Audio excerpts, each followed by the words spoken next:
Hey guys, welcome to another huge episode of Triggered. I hope everyone's doing well and that you're having a great Thursday. Hopefully you'll have an awesome weekend leading up into the 4th of July. Next weekend's going to be pretty epic for the 250th anniversary of America. But it's great to be with you guys all live in studio. Maybe at the end, I'll even take a few of your questions. And today, we're going to cover something really simple, okay? The left has built an entire political machine out of institutions that were really supposed to help people. They did nothing but that. They did everything but that, I guess. But they were supposed to help people. Healthcare programs, foreign aid, universities, NGOs, clinics, border policy, election rules, all of it, right? They were designed to protect people, and again, they did everything but that, and certainly did everything but protect the American people. They take something that sounds compassionate, They run public money through it, your money, your taxpayer money through it. They build an activist class around it who's enriching themselves in the process. And the second you ask where the money went, suddenly you're the bad guy. You're a racist, you're a misogynist, you're transphobic, for asking basic questions. And now we're seeing that extremist activist try to take control of the entire Democrat Party, okay? There were a lot of them in there before. Now they're going to try to run the party, especially in New York. So today we'll get into all of it. Frankly, if you go onto Polymarket and check out the election tabs, you can see how this insanity is affecting predictions for 26 and 28. Let's just say the entire Democrat Party is in disarray, and, if they get their way, communism is right on the horizon. So guys, make sure you're liking, sharing, subscribing, okay? Just hit that little like button right now. It takes no time at all, no effort. You're already watching. Just hit the like button now. Share this with your friends. Subscribe so you never miss one of these major episodes. If you do miss the show here on Rumble, go over to Apple or Spotify and catch it there. For all of the top headlines we cover here on the show, go over to my news app, MXM News, like Minute by Minute, MXM, Mike, X-Ray Mike, where you can get the mainstream news without the mainstream bias. And of course, don't forget about our brave sponsors, people who have the guts to support this program, okay? It's America's 250th birthday, and it's just days away. And it's the perfect time to experience our history for yourself. From Gettysburg to Independence Hall, from presidential homes to national battlefield, the Heritage Guide to Historic Sites helps families explore America's most important places with confidence. The confidence to say you're not being manipulated or, given the DEI talking points on our history. The guide helps you fight back against the rewriting of America's past and enjoy the greatest that America has to offer. One site at a time. To learn more, check it out at heritage.org/Don Jr. That's heritage.org/DONJR. And now, let's get into all of the top headlines of the week, guys, because there's a lot going on. And I want to start with the worldview of the current Democrat Party and their cabal of democratic socialists, which basically means communists. Once you understand the worldview, every scam, every fraud, every nonsense that we've covered, everyone that we've covered, frankly, on this show since its inception, afterwards totally makes sense. Last night, my father said something about the Democrat Party that basically sums up where they are right now. Check this out. Radical left, they're going, really, you talk about the Democrat socialists, it's really communist. These people, I watched that woman last night. That's not a socialist. I know socialists. That woman is a communist. And, what they don't say is that I was 16-0 last night. But mine were a little more boring, a little more mainstream. They were Republican conservatives. But we were 16-0. And if you look over the last 2.5 years, we're about 347 and just about 0. That's pretty good. But nobody writes that. But he picked 3. They won. They beat a guy named Dan Goldman, who's, a loser. He was one of my prosecutors, one of my many prosecutors that they used on me. Dan Goldman, not a good prosecutor, fortunately, but he's now looking for a job. I was very surprised to see, you know, because he's a pretty liberal guy. When they go more liberal than Dan Goldman, they're really into Never Never Land. Does this tell you that the Democratic Party's 2028 nominee will likely be, or could likely be, a Democratic socialist? Well, it should make it easier for Republicans, because most of the nation is composed of sane people. They don't want to, you know, if you look throughout history, go back thousands of years, you've always had socialism and communism by different names. It's never ever worked. It's not going to work this time either. That's exactly right. You can call it democratic socialism. You can call it progressive. You can call it sunshines and rainbows and unicorn farts and look through rose-colored glasses. You can do all of those things. You can call something whatever you want, but that doesn't make it so. It doesn't make it true. Because when the government becomes a machine that takes from normal citizens, gives to aligned activists who don't actually build anything or actually help at all, and then protects criminals, opens borders, funds activists, and punishes anyone who questions it, that's not compassion or democratic. That's communism, like the almost exact definition of communism. And you're seeing it in real time in New York. For example, a DSA Democrat just won the nomination in New York 13, beating an incumbent House Democrat. And they aren't even trying to hide behind the usual talking points. They're just coming out and saying what they want, especially on their opposition on any kind of border. Check it out. What I've realized is just how deeply unjust the very concept of deportation is, right? The idea that we should deport anybody is just inherently cruel. But then the notion on top of that, that we have a criminal system, an imperfect system, one that we can criticize, right? But one that exists. And yet we subject people to an additional system of punishment on the basis of where they were born, right? Because people go through the criminal system, then many of them go about their lives, try to rebuild their lives, and then are picked up again, redetained in an ICE detention center, which is often also just a prison, and then deported, which is one of the most cruel forms of punishment when you think about the fact that you're ripping somebody from everything they know with nothing but the clothes that they have on their back and putting them in a country that they're entirely unfamiliar with. Think about that. The concept of deportation is just unjust. It's unjust. So what does that mean?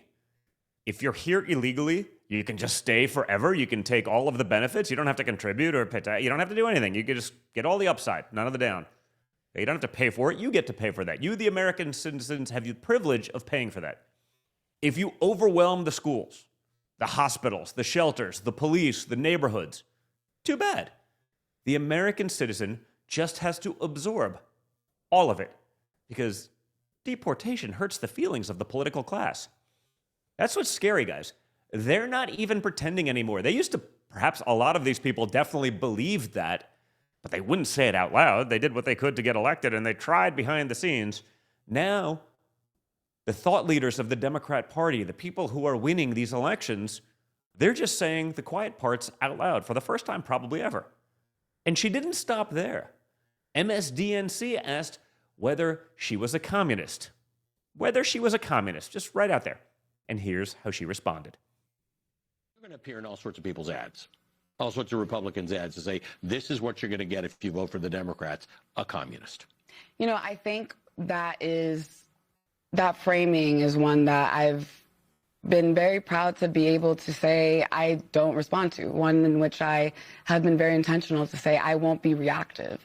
We are presenting a vision of what we're fighting for, and I think for far too long we have had politics that is reactive to what Republicans are doing. What we need is Democrats who are actually going to present a positive vision, one that sets the tone for what we should be talking about, which is the issue of affordability, which is the issue of how our budgets are moral documents. If we say that we want to invest in working people in this country, then we need to do that, and our budgets need to reflect that. If we say that we value immigration and immigration justice, we need to make sure that that is also reflective in our policy. And so I'm very proud of a campaign that we built that centers those ideals, that centers those values and that vision for what we need as a community. And that's how I'll continue to move forward in Congress. And I think that for far too long, this reactive conversation of what we should be afraid of has prevented us from being able to have a politics of hope and a politics of life that Democrats can actually identify with. When the majority of the Democratic base has been seeking for the Democrat. Yeah, she doesn't respond to that framing, but it's exactly what it is. And this isn't an isolated fringe politician, guys. This is a mainstream Democrat. This is a mainstream person in the Democrat Party at this point. Just look at Chicago Mayor Brandon Johnston, who isn't as concerned about violence in his city, but he is worried about how the city continues to suffer from the legacy of slavery. To another important part of this work. 2 years ago, I signed an executive order establishing a task force to shine a light on the harm that slavery and racist policies have caused and continue to cause, particularly the harm that they've caused to Black Chicagoans, while more importantly, identifying pathways towards repair, opportunity, and investment. And by the way, the people waiting on the other side of the border hear this insanity and they act accordingly.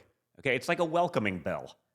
They understand exactly what the Democrat Party is offering, and they are literally just trying to wait it out.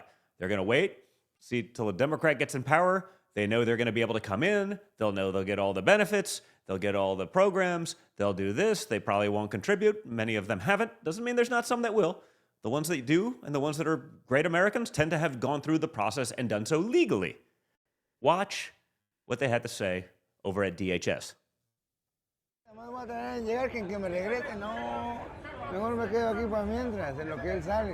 La mayoría de mis compañeros piensan que deberíamos de quedarnos en México un tiempo trabajando en lo que él sale. Cuando él salga, así todos vamos para arriba, ¿por qué no? Lo que pasa es que ahorita sería un trabajo de por gusto. Llegar y que nos regresen, no, mejor. Hay gente que viene desde Venezuela, tengo compañeros que vienen desde lejos, desde Honduras, desde El Salvador, y regresar y otra vez volver a pasar, y todo eso implica dinero. Hay que trabajar uno en el país de uno para poder salir. Que nos deberían de echar la mano, deberíamos de unirnos para votar a Trump. They're waiting for Democrats to weaken DHS. They're waiting for my father to not be president. And hope some Democrat will be. They're saying it out loud. They understand that if Democrats get in, they get in. They get all the benefits, your taxpayer dollars, and then they'll get the right to vote, and they'll keep voting for Democrats to keep perpetuating the never-ending grift. And yet Democrats still pretend that this is all some imaginary right-wing talking about. I mean, they're saying it in their own words. They're waiting there. Just let's see what happens. Now, the great news is that today, the Supreme Court basically just put a stop sign on some of that insanity. The court sided with the Trump administration and cleared the way for the government to turn people back at the U.S.-Mexico border before they force their way into the asylum pipeline. It's a big deal, okay? The fact that this was a 6-3 decision tells you how much 3 of the justices are in the tank for the Democrats, right? This isn't a complex thing, right? They also talked about temporary protected status, right? And the court ruled that temporary is, in fact, temporary. I mean, it's shocking that the word temporary could actually mean temporary. I mean, wow, my mind's blown, right? It's not complicated. The activists wanted the rule to be, if you get to the line of the Mexico side, you basically have triggered America's asylum process. The court said no. You don't arrive in the United States while you're still in Mexico. You don't get to convert a foreign side of the border into a waiting room for automatic U.S. processing. You don't get to stand outside the door and claim you're already inside the house. That doesn't work. That's a huge immigration win. And it's bigger than one case because it goes directly to the heart of the scam. And by the way, that's why my father is pushing the Save America Act, because this is all connected. Borders, voting, citizenship, welfare benefits, public money. If you don't define who the country is for, the left will define it for you. And their definition is always the same. Whoever helps them politically. Check this out. To a compromise measure that had provisions of the SAVE Act into a reconciliation bill? Not really. No, the SAVE Act should be, it's not compromise. It's voter ID, it's proof of citizenship, and it's also the mail-in ballots. We want mail-in ballots for the military if they're away. We want them for people that are ill or people that are in some form handicapped or have a hard time or people even that are on vacation. I'm open to that. But mail-in ballots, you have to vote because we have a lot of rigged elections. And would you be And then we added in men in women's sports as a no-no. No men in women's sports and no transgender mutilization of our children. These are 99% issues, and we have to do it. We have to protect. Look at what's gone on in Los Angeles and California.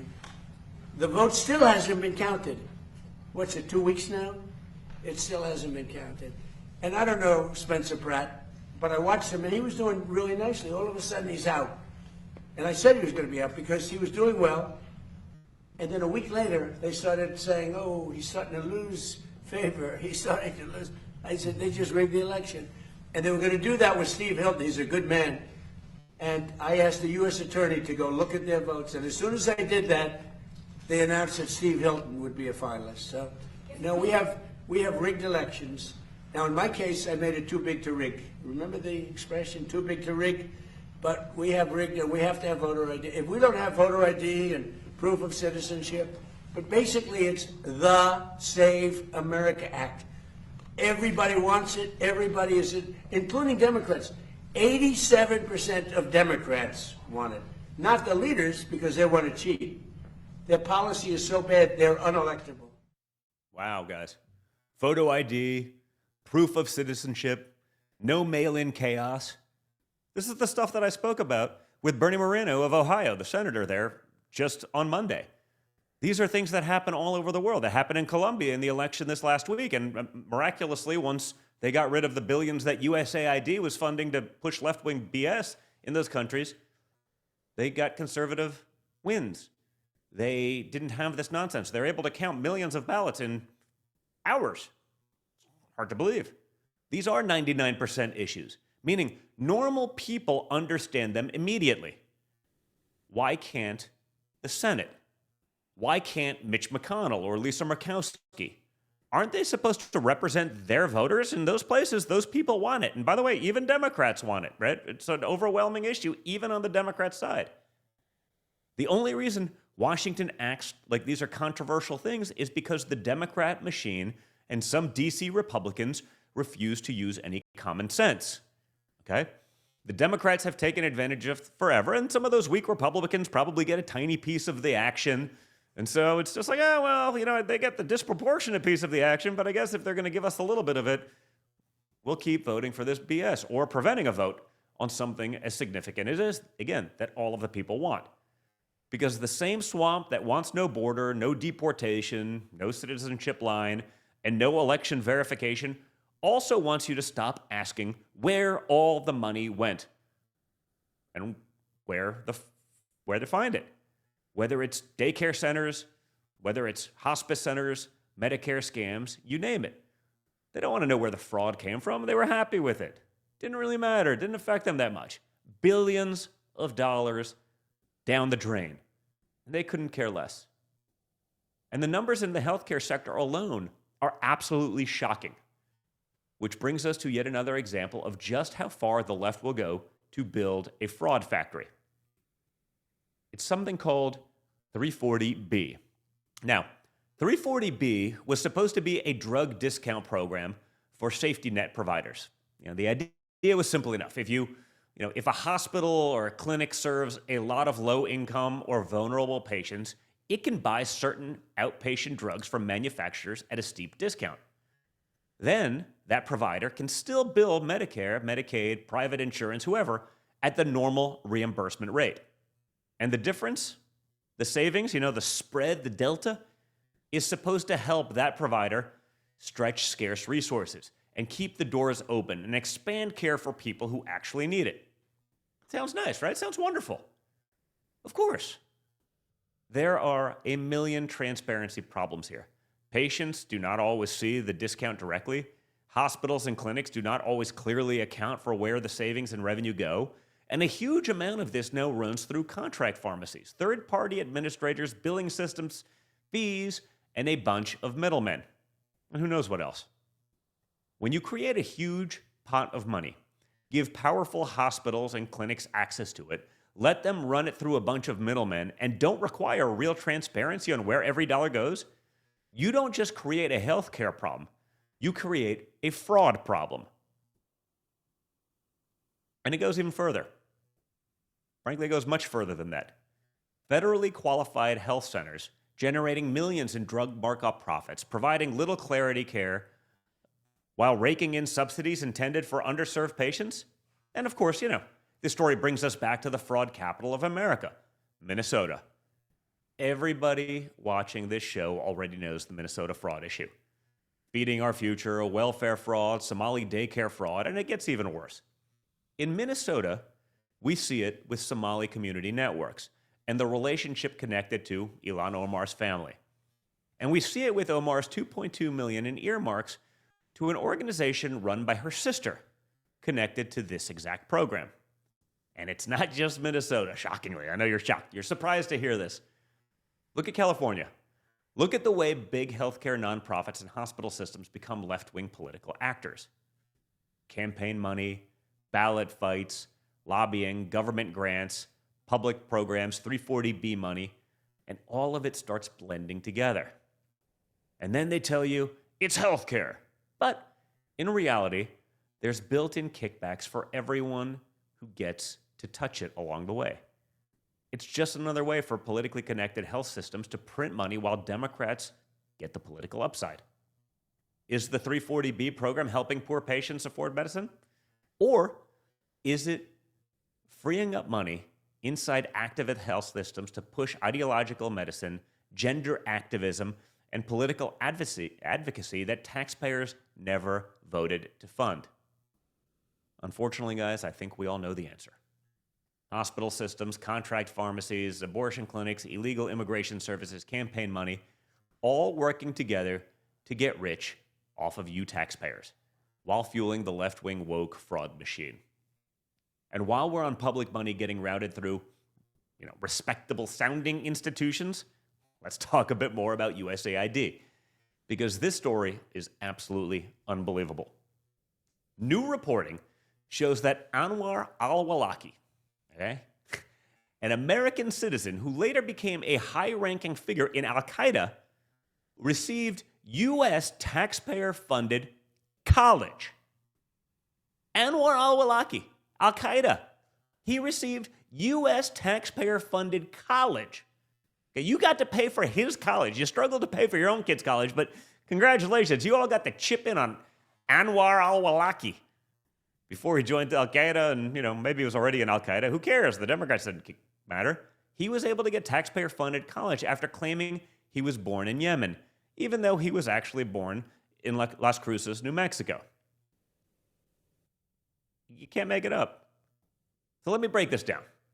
The story isn't that some bureaucrat in 1990 should have known that al-Awlaki would become an Al-Qaeda terrorist, although, to be honest, I'm sure there were probably signs. There's always signs. The story is actually worse in a different way. The system was so sloppy, so easy to game, that a guy born in America could claim foreign birth and get U.S. taxpayer support through a State Department and USAID pipeline. And why were we benefiting foreigners over Americans to begin with, you might ask? I don't know. I don't think anyone with a brain knows. I mean, think about that. You were better off going to college saying you're a foreigner than an American because you got more benefits. And years later, that same man becomes a jihadist tied to the 9/11 hijackers. Wonderful work, guys. Great stuff. With people who are making decisions like that, who needs enemies? Who needs Satan? You sort of have them all right there. So maybe, just maybe, when people say audit USAID, they're not being crazy. They're not killing people. They're not being racist, transphobic, misogynist, nationalistic. They're using common sense to root out fraud. Common sense, the only thing that's not so common in Washington. Maybe when people say foreign aid programs need, scrutiny, they know what they're talking about because they see this stuff with their own eyes day in and day out. Maybe it needs a little bit of scrutiny. Maybe it needs a lot of scrutiny. Maybe they understand that a government that can't verify who it's funding is not actually compassionate. It's dangerous. It's homicidal.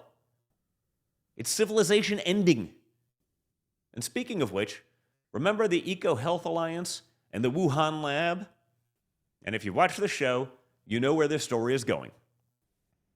The USAID's PREDICT program, a virus research program started in 2009, partnered with Eco Health Alliance. The program trained people, identified viruses, and supported lab and surveillance networks around the world, including the Wuhan Institute of Virology. They were working together. Anthony Fauci knew about it. They all knew about it. So maybe the virus came from the lab that was studying the exact virus that managed to plague the world, that started at ground zero in the town where it all started. You know, that we were all conspiracy theorists, and Don, you're not a virologist. Like, no, I'm not a virologist. I'm not retarded, though. It's not that hard. Right? In the exact place where the outbreak started, right? So yes, another conspiracy theory that happens to be totally true. They knew about it, they covered it up, they lied about it forever, and nothing happens. And while we're exposing all the left-wing corruption of the past, the Trump administration is taking action right here in the present. Check this out. Final Iran deal, if they include any kind of fees on shipping. Yeah, no, it would be unacceptable to me because we have numerous straits, and if you did that for them, you'd have to do it for other people. You have other straits. I wouldn't allow it there either. Yeah, it would be a game changer. No toll booths for hostile regimes. No shipping blackmail. Wow. No fees on the world economy because some bad actor controls a strategic choke point.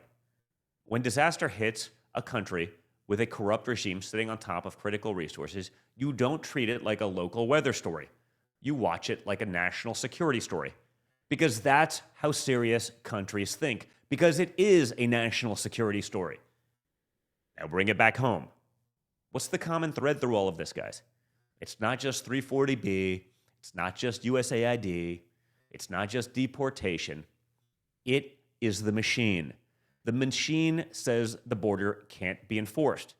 And my father is saying something very different. The country belongs to its citizens. The money belongs to the taxpayers. The healthcare program belongs to the patients it was meant to help. The border belongs to the United States. The election belongs to American citizens. And the government actually works for us. That's what drives them crazy, because transparency is fatal to their model. So remember that. Don't let the left divide and define compassion as never asking questions, right? You're allowed to ask whatever the hell you want, and you should. We actually all have to become unafraid to ask those questions. We understand there is a social deterrent to that. We understand there was censorship involved. We're breaking that down piece by piece. But if 10 years later you still think that this is all normal and it shouldn't be happening, you haven't been watching.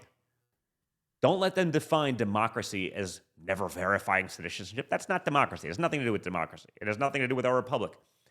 Real government has borders. Ask any other country around the world. Real healthcare helps patients. Foreign policy should protect Americans, okay? Especially American foreign policy. Okay? Other countries' foreign policy can be designed to help them, as it should. Real democracy knows who is voting. And leadership does not apologize for asking where the money went. That's the fight. And that's why the left is losing their minds. So I think with that, guys, let's take a couple questions. I'll go down here into the feed, and we got a little time. Probably got, 20, 25 minutes or so. Let's see what you got. So if you've been talking in there, I apologize. I've probably seen some of the comments, while we're playing some of the video clips, but I probably missed a lot of that. Why do we have so many doctors with fake degrees? I don't know if we have a lot of doctors with fake degrees, but I think you have a lot of people that probably shouldn't have been doctors to begin with because they were let in for checking a bunch of boxes rather than their academic acumen. Oh, wow, we got breaking news. Dominion, the voting machines, they just dropped their lawsuit against Mike Lindell.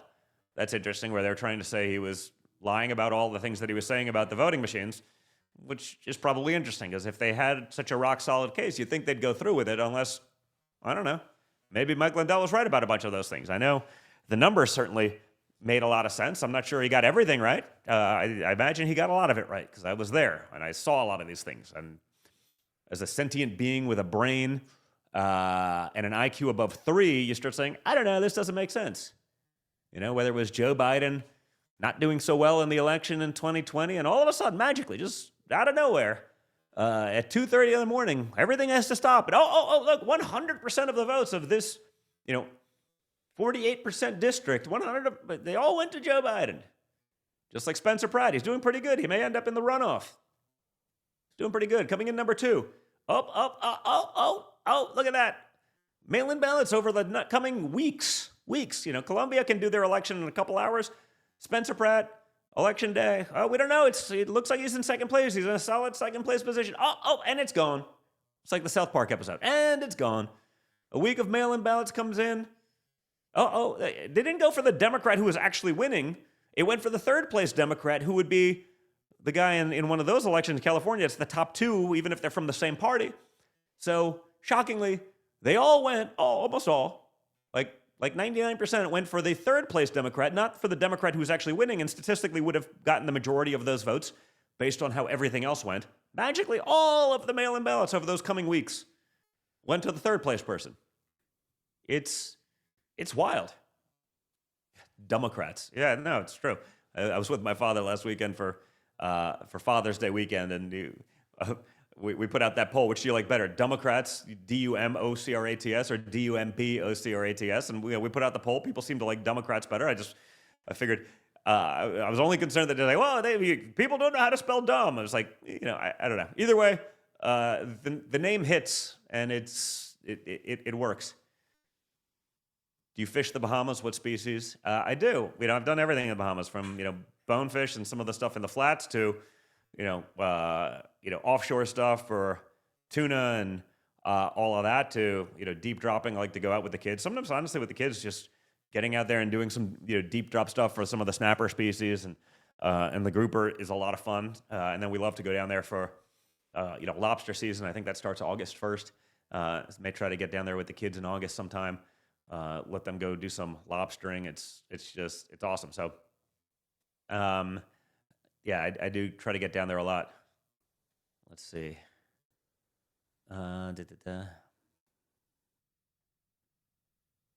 Marxist Cuba should be turned into a resort.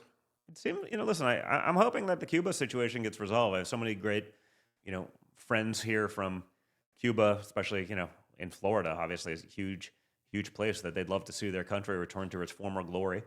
So, let's see what happens with that. But I think now that Venezuela's cooperating well with us, it seems like, Cuba really relied on them for almost everything. So maybe the problem sort of slowly takes care of itself. And we will see. RacerBoy221, please tell your father we love him and that we're praying for his continued success as the best POTUS ever. Thank you, RacerBoy. Appreciate it. Yeah, Cuba, nice beaches. By the way, I bet you Cuba could be an incredible resort destination for a lot of things. Cito Arecido, remove the pain the Dems caused my family. I don't know what pain they've caused your family. I think they're causing this whole country a lot of pain, except for those who don't belong here. Bamlo, does that mean Rupert Murdoch gets his $768 million back from Dominion? It's a good question. I'm sure they signed off whatever waivers they needed to at the time, so I don't know if they can go back and review it now. I think he probably made a bad deal, didn't want to fight it out. That was, shortly after the 2020 election, and everyone was going a little bit woke, and they were afraid of their own shadow, and not a lot of people had a lot of conviction, so probably not. I'm sure they got a lot of money out of that one, but yeah, I don't know. But it's actually a good question, because I know that was one of those things I'm like, man, it seems like based on the facts that I saw, you would fight it out, but sometimes it's just easier to give in to the machine, as we've seen. Jewel 75337, how's married life going? It's been great, We're about 5 weeks in. 5 weeks tomorrow, I guess. So far so good. Bettina's been great, and we're having a blast, trying to enjoy the summer. Quite a bit of travel, quite a bit of work. So she's doing well. Should we get Bettina on the show one time and do a Q&A with Bettina? I think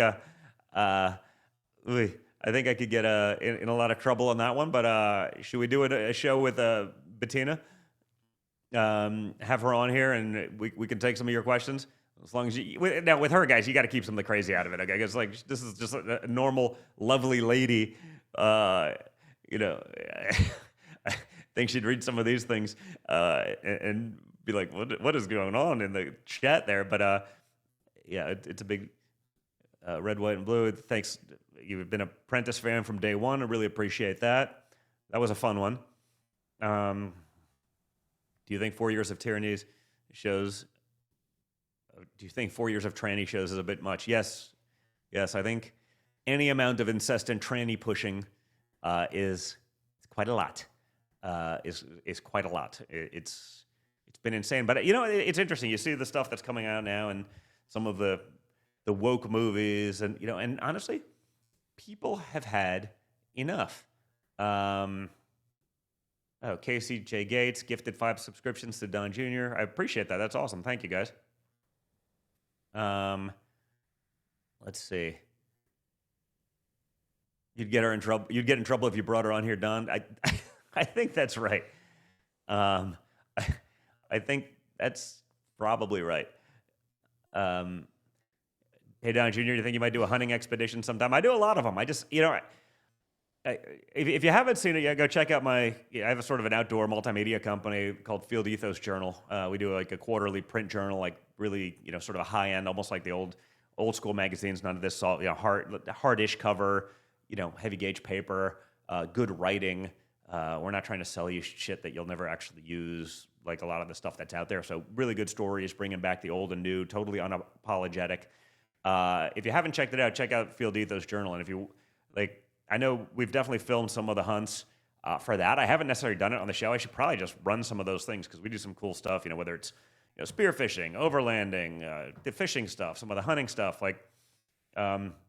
Eventually I have to get it. I keep talking about it, but I got to actually do it sometime, because I've already filmed it. I might as well show you guys, and then I don't have to do all the all the warm up for the show. I can just run with that and give you some comments on that one. So.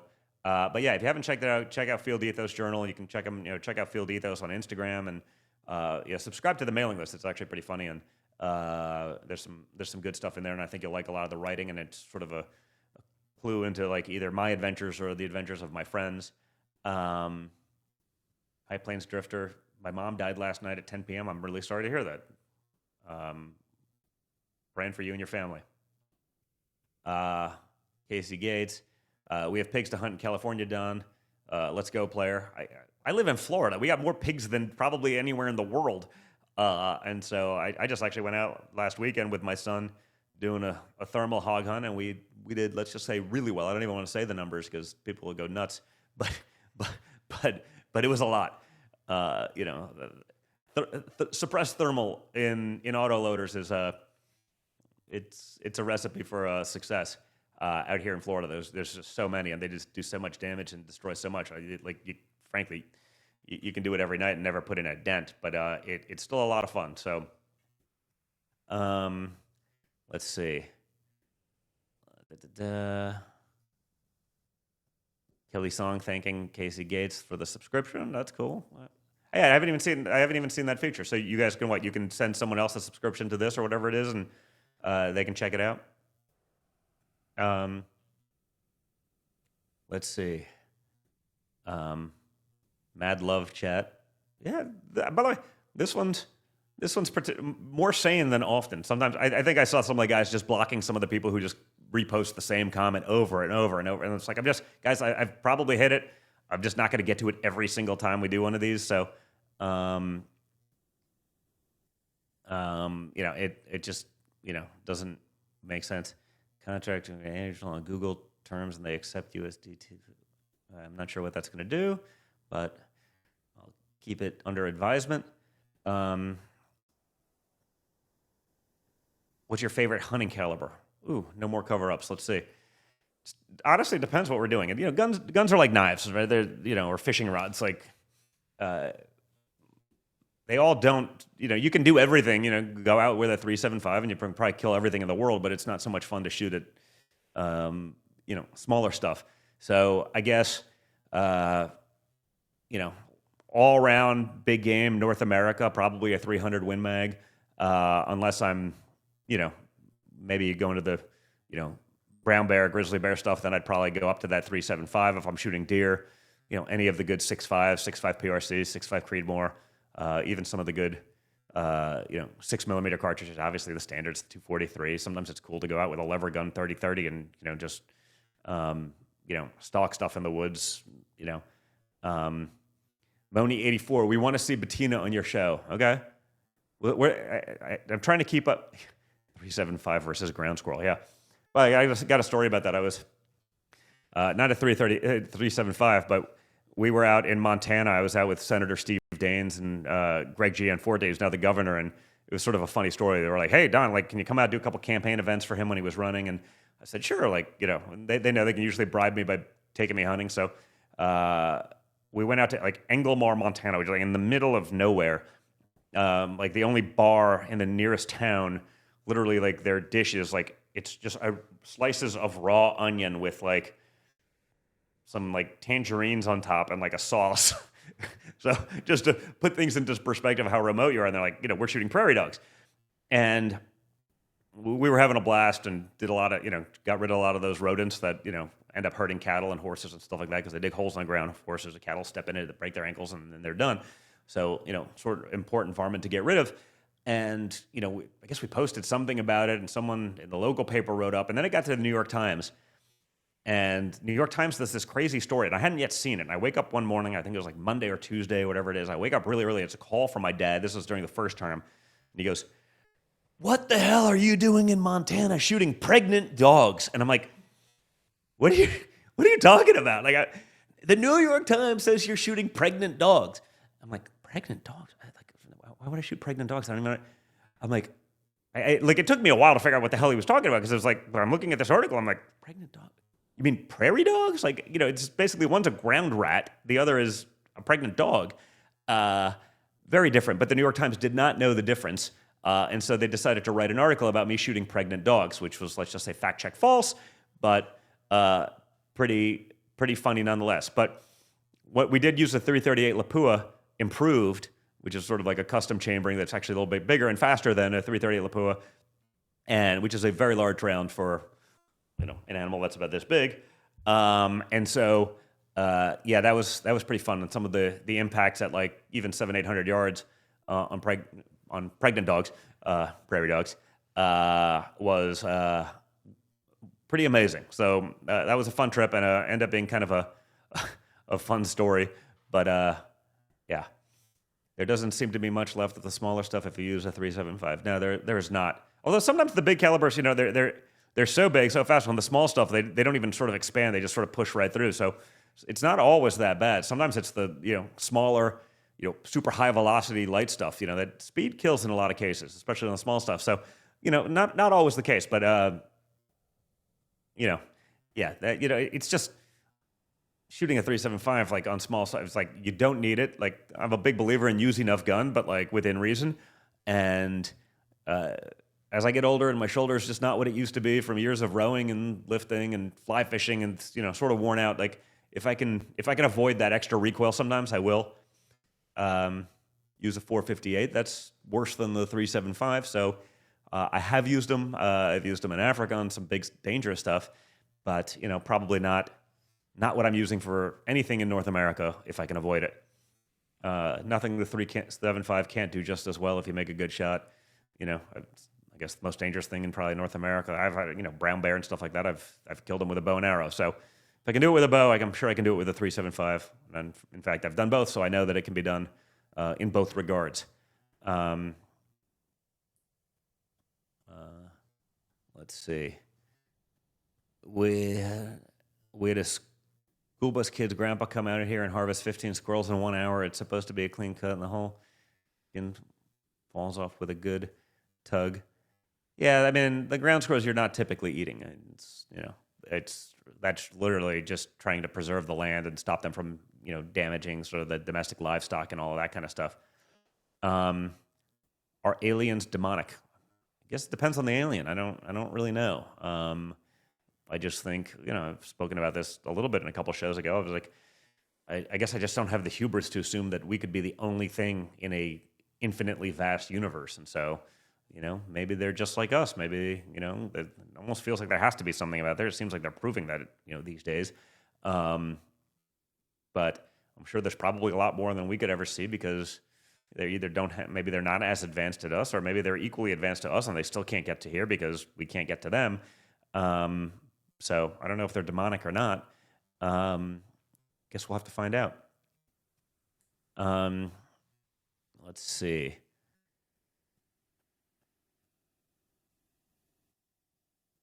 There are brown bears active at the dump by my family cottage.